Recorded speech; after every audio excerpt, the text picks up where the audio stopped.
ప్రభుత్వం real estate వ్యాపారం చేయాలనుకుంటుంది. ఎకరానికి 1200 నుంచి 2000 గజాల భూమి భూ యజమానికి ఇచ్చేసి మిగతా దాన్ని రియల్ ఎస్టేట్ కింద చేయాలనుకుంటుంది అనమాట. అదేవిధంగా చూద్దారి. అంటే టైటిల్ ఏమంటే రియల్ సర్కారు, అంటే రియల్ ఎస్టేట్ల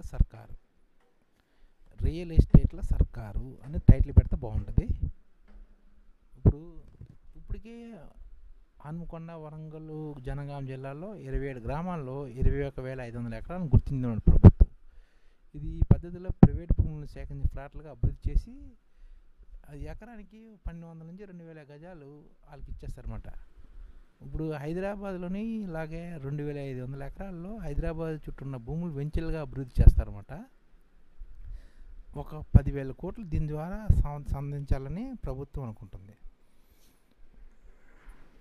క్రమబద్ధీకరణ ద్వారా ప్రభుత్వ భూములను విక్రయించాలని మరింత ఆదాయం ప్రభుత్వానికి సెట్ చేస్తుంది. ప్రభుత్వ భూములతో పాటు ప్రైవేట్ భూములను కూడా సేకరించి వెంచర్లుగా అభివృద్ధి పరిచి విక్రయించాలని వస్తుందన్నమాట.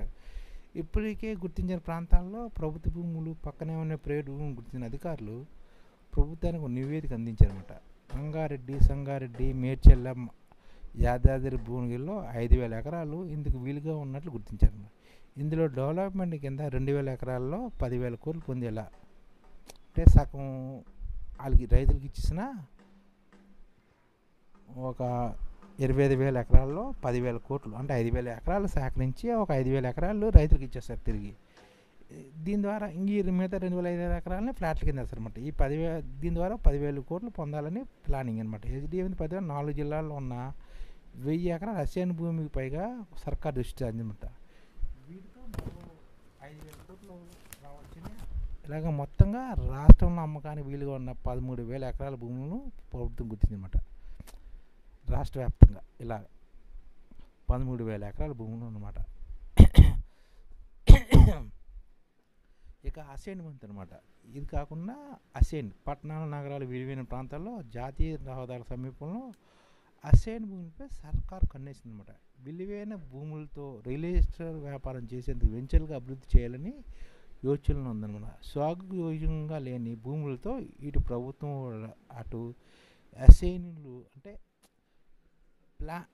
లబ్ధి పొందేలా ప్లాన్ వేస్తారన్నమాట. ఫ్లాట్లు, ఇందు స్థలాలకు ఉన్న డిమాండ్ దృష్ట్యా అసైన్ భూములను అసైన్ లబ్ధిదారుల అంగీకారంతో సమీకరించి వాటిని ఫ్లాట్లుగా అభివృద్ధిపరిచి వెంచర్లుగా వేసి మౌలిక అధిక సదుపాయాలు కల్పించి కృతజ్ఞించేందుకు ప్రభుత్వం ఉందన్నమాట. ఇప్పుడు వెంచర్లుగా అభివృద్ధి పరిచిన భూముల్లో నుంచి విస్తీర్ణాన్ని ఆధారంగా అసైన్కి ఫ్లాట్ని కేటాయిస్తారన్నమాట. అసైన్ నుంచి ఎకరా స్థలం సేకరిస్తే కనీసం 200 చదరపు గజ స్థలాన్ని అసైన్కి పట్టా చేయాలని భావిస్తారన్నమాట. ఒక ఎకరానికి 200 చదరపు గజాల స్థలం అతనికి పట్టా ఇస్తారన్నమాట. డిమాండ్ ఎక్కువ ఉన్న ప్రాంతాల్లో అసైన్ డిమాండ్కి అనుగుణంగా కొంత ఎక్కువ స్థలాన్ని కూడా ఇవ్వచ్చు అనమాట. మహబూబ్ నగర్, నల్గొండ, సంగారెడ్డి తదితర జిల్లాల్లో 600 చదరపు గజాల వరకు ఇవ్వచ్చని ప్రతిపాదిస్తున్నాం అనమాట. ఎకరాకు 4,840 చదరపు అడుగుల్లో 50% రహదారులు, పార్కులు, ఇతర సౌకర్యాలకు పోనా మిగిలిన 2,420 చదరపు గజాల్లో అసైన్ హక్కులు కోల్పోయిన రైతులు గరిష్టంగా 600 గజాలు ఇచ్చినా ఇంకా 1,820 చదరపు గజాలపై ప్రభుత్వానికి హక్కులు ఉంటాయన్నమాట. ఈ స్థలాన్ని ఫ్లాట్లుగా మార్చి విక్రయిస్తే ఖజానాకు భారీ రాబడి సమకూర్చవచ్చు. పట్టణీకరణ వేగంగా, అర్బనైజేషన్ పెరుగుతున్న ఫ్లాట్ల ధరలు, అందుబాటులో లేని వస్తువుల కారణంగా ఇండ్లు కట్టుకునే వారికి డిమాండ్ పెరుగుతుందన్నమాట. అంటే ఇప్పుడు అసైన్ భూములు ఉన్నాయనుకో, అందులోని అది అంతా 4,840 చదరపు అడుగు అనమాట ఒక ఎకరం. అందులో 50% పార్కులు, ఇతర సౌకర్యాలకి, రహదారులకు తీసిన 2,420 చదరపు గజాలు ఉంటుంది. అందులోని అసైనీయుడికి ఒక 500 చదరపు గజాలు ఇచ్చిన ఇంకా 1,820 చదరపు గజాలు ఉంటుంది కదా, దీన్ని ఫ్లాట్లుగా వేసేసి అమ్మేసుకుంటుంది అన్నమాట ప్రభుత్వం. బాగుంది కదా, మంచి ప్లాన్ ఇది. అలాగే ఇక వెంచర్లు అనమాట. సాగు భూముల నిరుపేదలకు, బీసీ, ఎస్సీ, ఎస్టీ వర్గాలకు గతంలో ప్రభుత్వం దశల వారీగా ప్రభుత్వం అసైన్ చేశారన్నమాట. ఇప్పుడు సాగు భూములు లేని నిరుపేదలు, బీసీ, ఎస్సీ, ఎస్టీ ఈ భూములు మెజార్టీ ఈ భూములు రాళ్ళు, గుట్టలు, నిజవదలు లేని భూములే ఉన్నాయన్నమాట. ఇప్పటికీ సాగు లేకుండా పడాగా ఉన్నాయన్నమాట. ప్రభుత్వ నిబంధనల ప్రకారం ఈ భూములు విక్రయించేందుకు వీల్లేదు. ఇప్పుడు ఈ భూములు ఇచ్చారు కదా పేదలకి, ఎస్సీ, ఎస్టీ, బీసీ వాళ్ళకి, కానీ వీళ్ళు నిబంధన ప్రకారం భూములు విక్రయించేందుకు వీళ్ళు లేదనమాట. ఈ నేపథ్యంలో 24 లక్షల ఎకరాలలో దాదాపు 50% భూములు అభివృద్ధి పరిచి ప్రజలకు అసేని లబ్ధి చేకూరిస్తే ఎలా ఉంటుందని ప్రభుత్వం పరిశీలనమాట. ఇలా 24 లక్షల ఎకరాలు ఉన్నాయన్నమాట దాదాపు రాష్ట్రంలో. ఇందులోని ఒక 50% భూములను అభివృద్ధి పరిచి ప్రజలకు లబ్ధి చేకూరిస్తే ఎలా ఉంటుందని ప్రభుత్వం పరిశీలిస్తుందన్నమాట. మహబూబ్నగర్ జిల్లాలోని 44 జాతీయ రహదారి వెంట ఉన్న గ్రామాల్లో అసేన్ భూములు ఇలా పరిశీలించడం తెలుస్తున్నది. పూత్పూర్ మండల కేంద్రంలో 202 ఎకరాలు, జడ్చర్ మండలంలో 36 ఎకరాలు, మరో చోట 77 ఎకరాలు, నందిగామలో 50 ఎకరాలు, వనపర్తి జిల్లా కేంద్రంలోని శ్రీనివాసపురంలో 65 ఎకరాలు, పెబ్బేల్లో 44 ఎకరాలు, అదేవిధంగా ఆయా ప్రాంతాల్లో వ్యవసాయ యోగ్యం కానీ పట్టా భూములు 100 ఎకరాలు ఉన్నాయని గుర్తించారన్నమాట. ఈ అసేన్ భూముల్ని ఖమ్మం రైతులు వ్యతిరేకించారు. కానీ సత్తుపల్లి, వైరా, కొనిజల్ల, రఘునాథపాలెం, ఖమ్మం రూరల్ మండలంలో తొలి విడతలో 842 ఎకరాలను గుర్తించి సేకరించిన భూమిలో 80% సాగుదారులకి పట్టా చేయాలని రైతులు డిమాండ్ చేశారన్నమాట. రంగారెడ్డి జిల్లా సర్కపల్లి, మోకిలాల్లో 600 ఎకరాలు, షాబాద్ మండలంలో 144 ఎకరాలు, మల్లాపూర్లో 42 ఎకరాలు, బోడుప్పల్ 70 ఎకరాలు, నల్గొండ శివార్లో 60 ఎకరాలు, యాదాద్రి జిల్లా దుర్గపల్లి 110 ఎకరాలు, నిర్మల్లో 3 మండలాల్లో 144 ఎకరాలు, కరీంనగర్ జిల్లా 300 ఎకరాలు,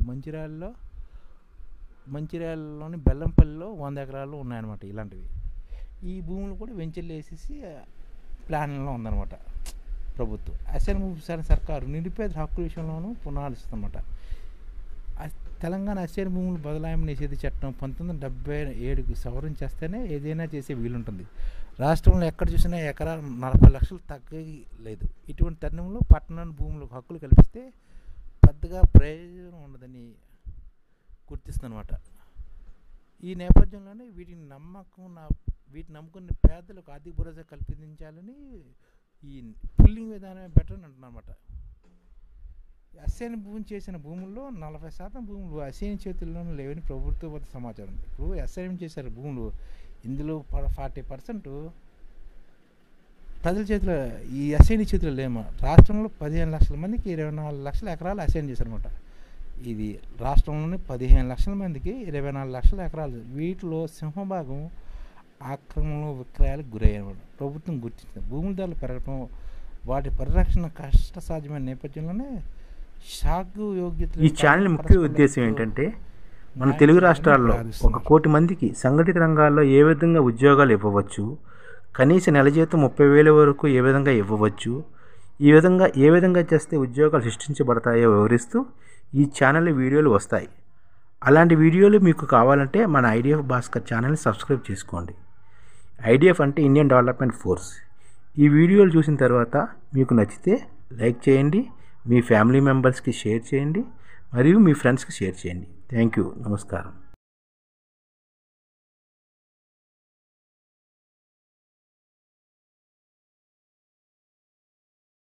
ఈ ఛానల్ ముఖ్య ఉద్దేశం ఏంటంటే మన తెలుగు రాష్ట్రాల్లో 1 కోటి మందికి సంఘటిత రంగాల్లో ఏ విధంగా ఉద్యోగాలు ఇవ్వవచ్చు, కనీస నెల జీతం 30,000 వరకు ఏ విధంగా ఇవ్వవచ్చు, ఏ విధంగా చేస్తే ఉద్యోగాలు సృష్టించబడతాయో వివరిస్తూ ఈ ఛానల్ వీడియోలు వస్తాయి.